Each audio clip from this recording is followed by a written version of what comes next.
Señor Sánchez, la competencia para nombrar y cesar ministros corresponde al presidente del Gobierno. Hasta que llegó usted. ¿A qué tiene miedo? ¿Tiene algo que ver con el robo del contenido de su móvil? ¿Se ha dado usted cuenta que ya le han tomado la medida tanto dentro del Consejo de Ministros como fuera de España?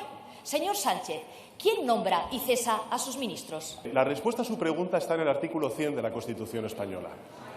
Esa misma Constitución, cuyo artículo 122 ustedes llevan incumpliendo 1.602 días. Que hasta este momento la única política de vivienda que a usted le ha interesado ha sido seguir residiendo en la Moncloa.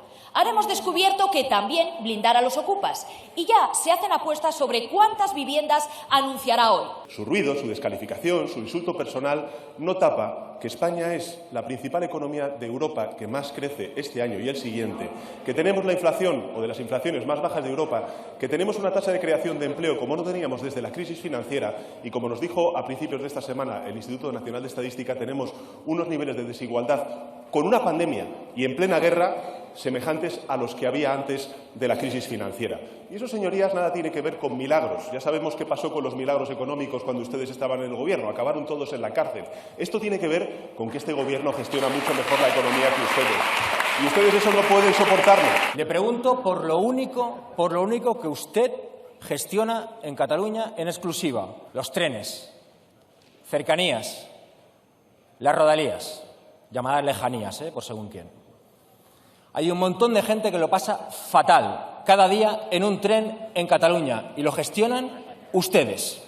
En Cataluña solo el año pasado la gente aglutinó 350.000, repito, 350.000 minutos esperando a un tren. Les anunciamos que por parte de Esquerra Republicana intentaremos la reprobación de la ministra de Transportes. Es bastante curioso que usted me reproche que hable de convivencia y por tanto, hable de una de las principales crisis que ha monopolizado el debate público en Cataluña, como es la situación del año 2017, y acabe usted hablándome de rodalíes. Bienvenido a la política real en Cataluña, señor Rufián. Mire, señoría, su Gobierno no funciona. Y no funciona porque los números están ahí, porque los españoles lo estamos viendo todos los días.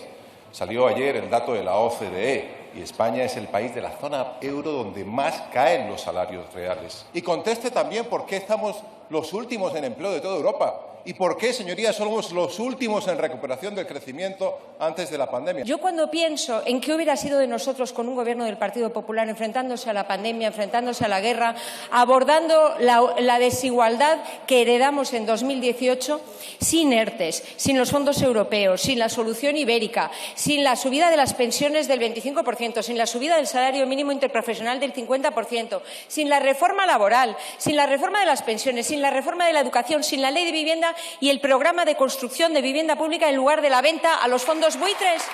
¿Qué hubiera sido de España con los gobiernos del Partido Popular? Se lo voy a decir y los ciudadanos españoles lo tienen claro. Recortes y precariedad frente a protección y progreso. Otro error grave de su Gobierno es su carácter caótico. Se trata de un Gobierno de extrema izquierda. A todo esto contribuye la ignorancia de las más elementales relaciones económicas.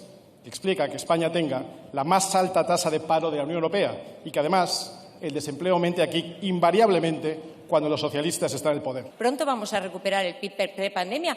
No se obsesione con este tema, porque en el resto de los indicadores estamos por encima de los niveles prepandemia. Es más, estamos recuperando los niveles previos a la gran crisis financiera. Estamos recuperándonos de una década perdida de políticas de derecha y de extrema derecha. Pero ya el colmo de la posverdad es que diga usted, que me lo diga a mí, que este es un Gobierno de extrema izquierda. La señora ministra, ¿por qué las clases medias y trabajadoras están pagando más impuestos con este Gobierno? Y no me suelte el sermón habitual, porque esto es una sesión de control al Gobierno y no un mitin del PSOE. Así que le pido, por favor, que conteste a la pregunta. Ustedes gobiernan en Castilla y León desde abril, ¿no?, del 21, ¿no? Fíjese.